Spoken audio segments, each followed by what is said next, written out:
Hey there, it's Aaron, and it is 11:33 p.m. Uh, July 30th, 2015. And as you can tell by the title, we'll do another vinyl update. Really bad at trying to get these things up in time. I've picked out everything that was a weird motion I did there, but I picked through all the places where I have vinyl all around here. I have everything alphabetically organized. So I just picked the ones that I know I did not cover in my last two videos. And there's one video I still need to put up about things I found at an estate sale. And now I'm going to go into these, but I got them in two different piles here. One of them, which I'm going to go into first, was an amazing record haul, Haul. A bunch of records I got for a really, really good deal in a sidewalk sale. And then the next pile is going to be a mix of other things from my local record store tunes, other yard sales, flea market, whatever, or online.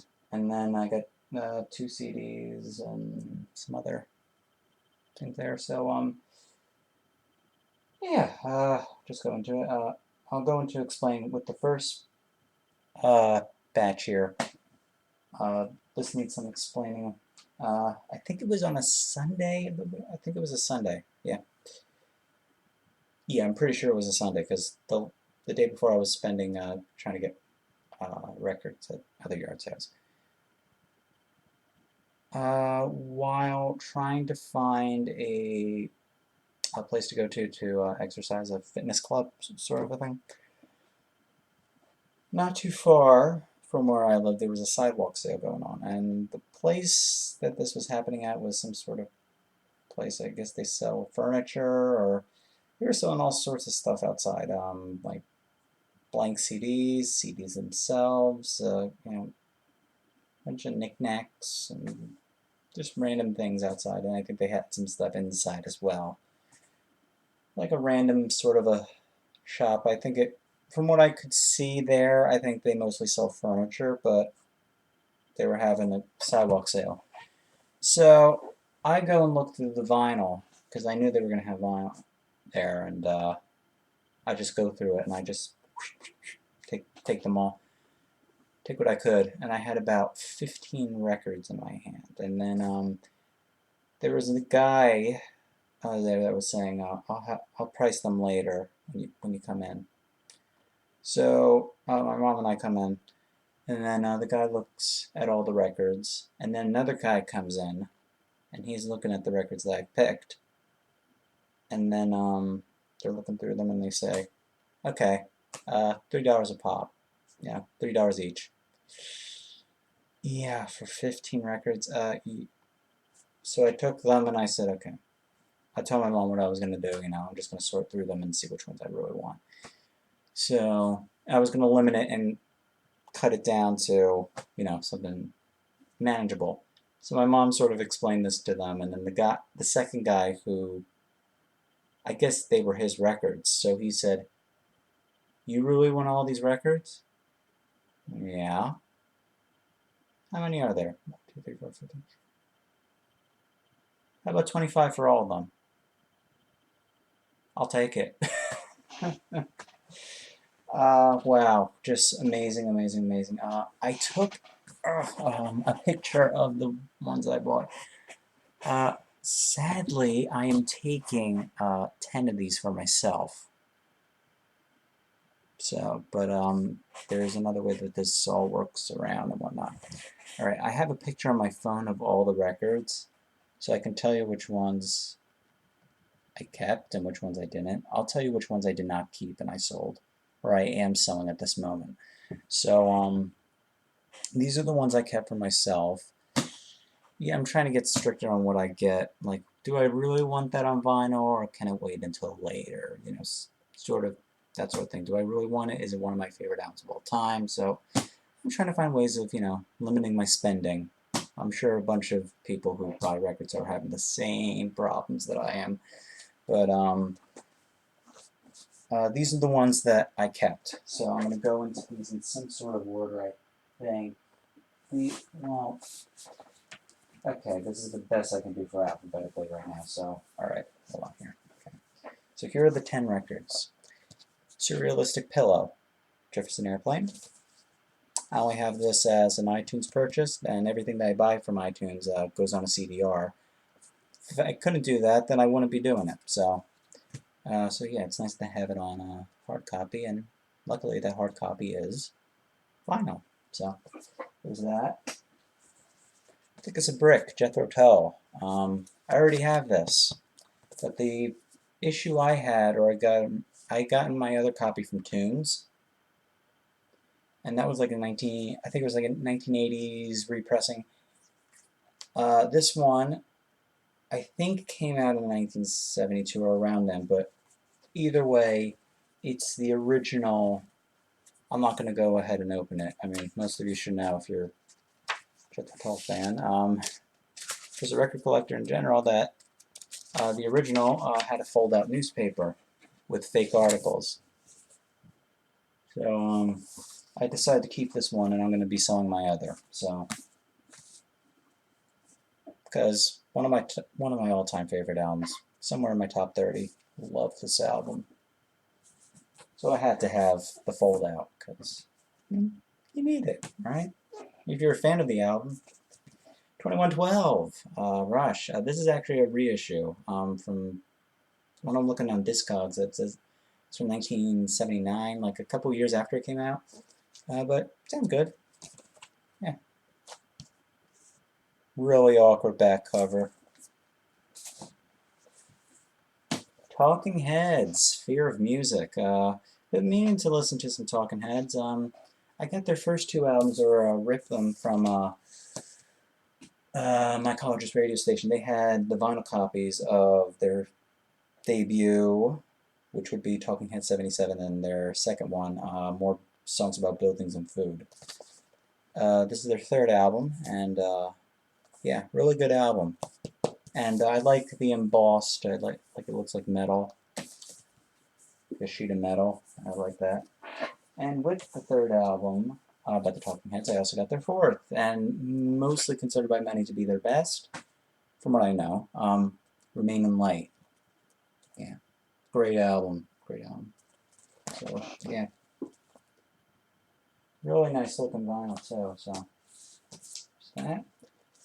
Yes, Time and a Word. This is their Yes's second album overall. This is the American cover. I know there's a different cover of this, but I think it was banned here because there was nudity. Like it was an illustration of a naked woman. I think they still use that for the remaster. This is still an alternate cover of it. This was their last album with the original guitarist, the late great Peter Banks. I've only heard this album once. I transferred it. It's okay. I mean, there's a couple good songs on here, but I mean, it's not bad. So, another Yes here. The Yes album, their third, and their first with Steve Howe. Very, very good album. I recently found another copy of this album at Tunes. This one pops up often, so I'm happy I got another copy because now that one's selling, because what's the point of keeping that one? So, yeah. That's that. Alright, I really got lucky with these. Frank Zappa, the Mothers of Invention, Fillmore East, June 1971. This is their live album. Was one, with the exception of Chunga's Revenge. That was the first to have Flo and Eddie on that, I think. But this one was the introduction of their whole comedy act on stage, and doing the groupie routine and whatnot. The Mud Shark monologue or whatever. Well, not monologue really. I mean, it's the whole band talking about the Led Zeppelin Mud Shark incident. So I've had this on CD for years. I mean, it's not. I mean, some of you part of you makes you think this really isn't that funny. But then once you listen back to it, you think, oh, this is funny. It's just, you don't really laugh out loud, but it's just a bunch of great jokes that you can just use amongst, Zappa fans, and they'll know what you're talking about. Like the groupie routine is just, hey, we are not groupies. I've told Robert Planet. So I like using that on the VC community on Facebook. It's a very popular album amongst Zappa fans, of course, and this is the vinyl issue, and I'm happy to have this because the CD version has a bunch of reverb and doesn't have Willie the Pimp Part 2. Now, I know they fixed this for the 2012 CD, but now I don't need to get the new one because I got the vinyl, so there's that. Overnight Sensation. This was the first, I think, with the third incarnation. I know there were a lot of lineups of the Mothers, but this was sort of the third incarnation. I think the first one with Jimmy Carl Black, Roy Strata, Ray Collins, that's the first. The second was with Flo and Eddie. And then the third incarnation is the ones with Ruth Underwood, George Duke, Napoleon Murphy Brock, all those guys. So I think of that as the third incarnation, like the third generation or whatnot.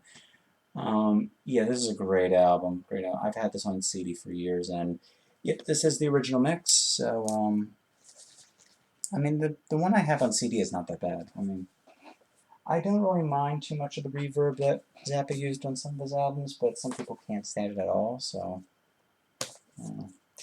another great one, Roxy and Elsewhere. My favorite Zappa quotes on this album: "Jazz is not dead; it just smells funny."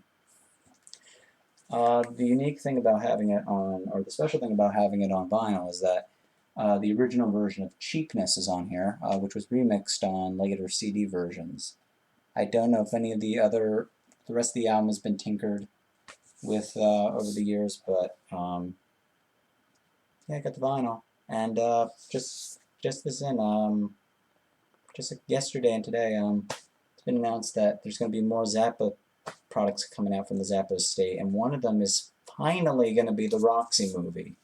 So I think it's the movie version of this concert, and I know people have been begging to see this. So and I think Frank, I heard him talk about how it was really hard for them to release it because of contractual ties, and I think some of the content as well. That they could, I think it was supposed to be shown on TV, but I don't know the whole story, but long story short, it's coming in the near future. So, that's it. I look forward to. And I'm going to split the next batch of records into the next video. So, go to the next video.